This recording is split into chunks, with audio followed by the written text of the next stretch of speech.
The YouTuber I pulled over for drag racing turned my life into a nightmare with a viral smear campaign, so I dug up his secrets and ended his career. I still remember the heat waves rippling off the Miami highway that afternoon. Just another Tuesday, in the scorching Florida summer, me cruising in my patrol car with the AC blasting, sipping on a lukewarm gas station coffee that tasted like liquid cardboard. 5 years on the force and I'd settled into a comfortable rhythm. Catch speeders, write tickets, repeat. Nothing ever really out of the ordinary, until that black Dodge Charger came thundering past me like a bat out of hell.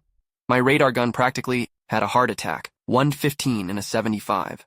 The customized muscle car with a license plate reading speeds was weaving between lanes, narrowly missing a minivan full of what looked like a family heading to Disney. I flipped my lights on and took off after him, adrenaline kicking in as I radioed dispatch. Dispatch, I'm in pursuit of a black Dodge Charger heading eastbound on I-95, excessive speed, dangerous driving. The guy must have finally noticed my lights, because he grudgingly pulled over by a Shell station just off the exit ramp. I approached cautiously, standard procedure, and noticed something weird right away. The driver had his phone mounted on a tripod on the dashboard, and he was talking to it like he was narrating the whole thing. What's up, speed demons? Look who decided to join our stream today. Boys in blue can't handle a little horsepower. That's when I realized who I was dealing with. Aiden Locke, that YouTuber. With the spiky bleached hair, sleeve tattoos, and signature leather jacket even in 90-degree heat. I'd seen billboards with his face plastered across them downtown. The guy had made millions doing crazy stunts and street racing videos. Now he was live streaming getting pulled over like it was part of the show. License and registration, I said, trying to keep things professional despite the phone pointed at my face. Officer, chill. He flashed a smile that probably worked wonders on his teenage fans. Do you know who I am? 8 million subscribers, bro? How about we work something out? Maybe a collab instead of a ticket. I could shout out your precinct. I kept my face neutral. Sir, I clocked you at 40 miles over the limit. License and registration, please. His smile dimmed a few watts. Come on, man. I'm just creating content. The fans love it. He gestured to his phone where comments were flooding in. Look, maybe there's something else we can do? I could make a donation to the police charity or whatever. Was this guy seriously trying to bribe me on a live stream? Step out of the vehicle, sir. Fine. He handed over his license dramatically. But you're killing the vibe, officer. Clark. He squinted at my nameplate. I went back to my cruiser to run his info and write up the citation. His license showed 3 previous speeding tickets in the last year alone. As I was filling out the paperwork, I could see him in my rear view, still performing for his audience, making exaggerated gestures toward my patrol car. When I returned with the ticket, his demeanor had completely changed. You know what? This is bull! He snatched the citation from my hand. I'm so sick of power-tripping cops harassing content creators. His voice had risen to a shout, and he was making sure his camera caught every moment. Sir, I need you to calm down. Don't tell me to calm down. He stepped toward me aggressively, still clutching the ticket. You have any idea how much I make? More than your yearly salary in a single sponsored post? This ticket is nothing to me, but I'm not letting this slide. I placed my hand on my belt, suddenly alert. Sir, I'm going to ask you one more time to lower your voice and step back. Instead, he got even closer, his phone now inches from my face. Or what? What are you going to do, Officer Clark? Abuse your authority some more? That's when he shoved me. Not hard enough to knock me down, but enough to make physical contact, and enough to capture on his stream. That's assault on an officer, I said, reaching for my cuffs. Turn around and put your hands behind your back. Are you seeing this tyranny? He yelled to his audience. I'm being persecuted for my success. This cop's jealous because I make more money in a day than he does in a month. I called for backup as I secured the handcuffs. The whole time, he kept playing to the camera mounted in his car, promising his viewers he'd ruin this cop's entire career and make him famous for all the wrong reasons. As my partner arrived to help transport him to the station, Locke leaned in close to my ear and whispered something that sent a chill down my spine. Hope you've got nothing to hide, Officer Clark, because by this time tomorrow, everyone in this city is going to know your name. I didn't think much of it at the time. Just another entitled jerk making empty threats. I'd heard worse. Boy, was I wrong. Update. Hey Reddit, thanks for all the support on this crazy story so far. A lot of you are asking if I still have my job. Yes, but it got way worse before it got better. Some people are questioning why I didn't just let it go when things escalated. Trust me, I asked myself the same thing many sleepless nights later, but how could I have known what one entitled YouTuber with millions of followers could do to someone's life? And what would you do if you discovered your tormentor had something even darker to hide? The next morning, I woke up to my phone blowing up with notifications. My partner had texted, "Dude, you're trending, and not in a good way." Locke had posted an edited version of our encounter that made it look like I was the aggressor. He'd cut out his provocation and the shove, instead showing me manhandling an innocent citizen who was just asking questions. The video already had 3 million views and climbing. Power-tripping cop assaults YouTuber over minor traffic violation, read the title. I felt sick as I scrolled through the comments. Thousands of people calling for me to be fired, investigated, even physically harmed. Someone had already doxed me. My full name, address, and personal information were being shared across platforms. By the time I arrived at the precinct, the captain called me into his office immediately. "This is a mess, Clark," he sighed, gesturing to his computer screen where Locke's video was playing. "PR nightmare. We've got reporters camped outside already." "Sir, that video is edited. My body cam footage shows you followed protocol, I know. I've reviewed it." He rubbed his temples. "Problem is, his version has gone viral. Our footage will come out in the official investigation, but until then, I knew what was coming." "Administrative duty?" He nodded. "Just temporarily. Let's let this blow over." But it didn't blow over. It got worse. That afternoon, someone ordered 20 pizzas to my apartment. Then it was non-stop food deliveries. By evening, my phone was receiving calls from unknown numbers every few minutes. My social media accounts were flooded with death threats. Someone even sent packages of dog poop to my doorstep. Locke had posted another video, this time investigating my background. He'd pulled up a photo from college of me at a costume party and twisted it to make me look racist. He found an old traffic ticket I'd received years ago and spun it as evidence of hypocrisy. Everything taken out of context. Everything manipulated to feed his narrative. "This is the kind of person policing our streets," he told his millions of viewers. "A corrupt, power-hungry hypocrite who thinks the law doesn't apply to him but loves enforcing it on others." My neighbors started giving me strange looks. Friends stopped calling. Even my girlfriend was getting harassed at work. The department's social media pages were being bombarded with demands for my termination. A week into this nightmare, I was leaving the gym when I spotted Locke and 3 of his buddies in the parking lot. They were clearly waiting for me, phones out, recording. "There he is!" Locke called out, his camera pointed at my face. "Officer Clark, any comment on the investigation into your conduct? Heard you might be losing that badge soon." I kept walking, eyes forward, heart pounding. This was a setup. He wanted me to react, to give him more ammunition. Nothing to say? He stepped into my path. "Guess you're only brave when you've got a badge and gun, huh?" I sidestepped him, saying nothing. "Hey, we're just trying to have a conversation," one of his friends chimed in, moving closer.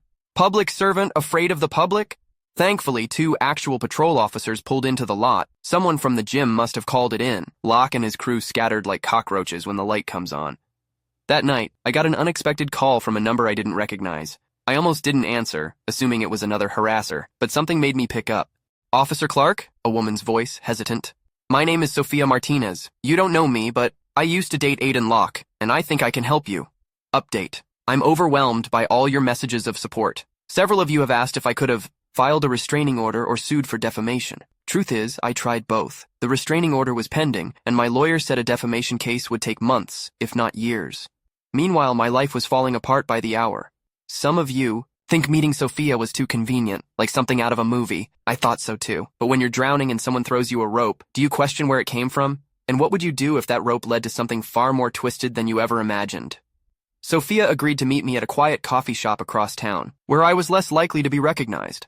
When she walked in, I immediately understood what had attracted her to Locke. She was striking, with dark hair and intelligent eyes that missed nothing. But there was something guarded about her, a wariness that suggested she'd seen things she wished she hadn't.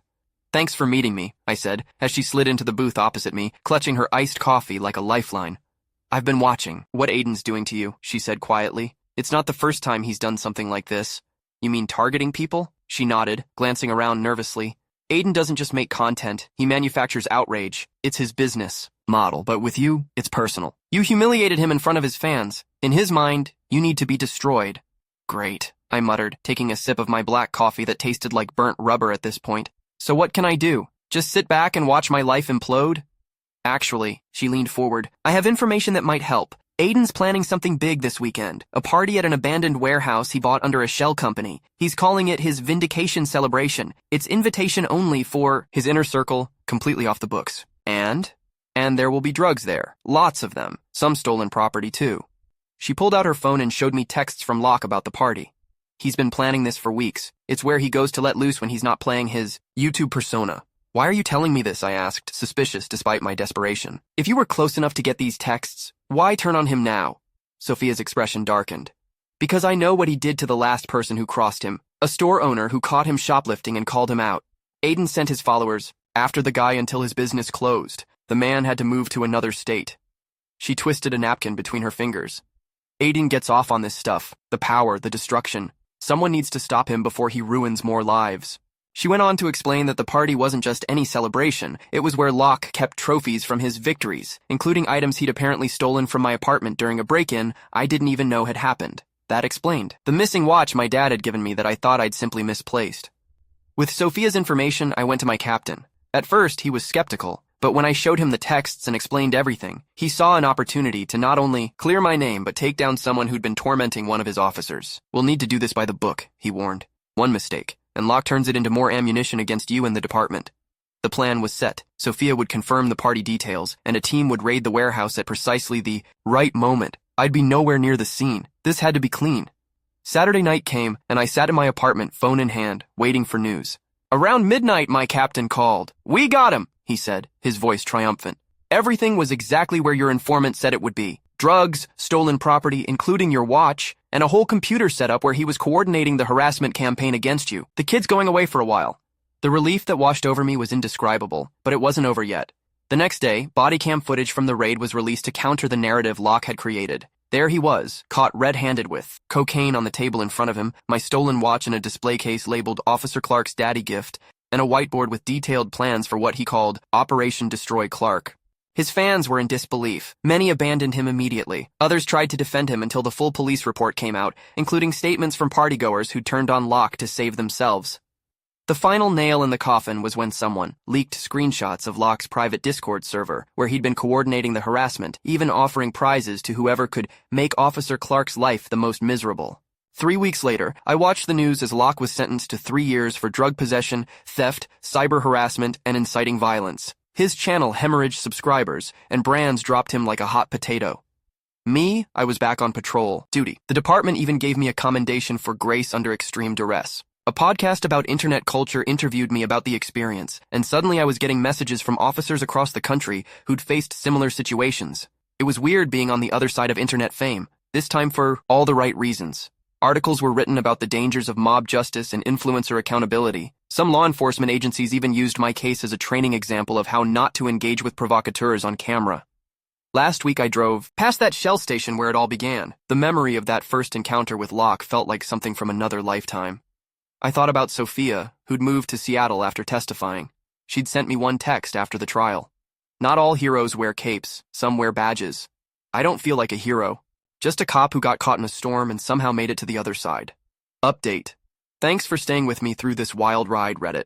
This community has been incredible. Many of you have asked how this experience changed me as an officer. Honestly, I approach every traffic stop differently now. I'm more aware of cameras, more careful with my words. Not because I'm doing anything wrong, but because I know how easily truth can be twisted.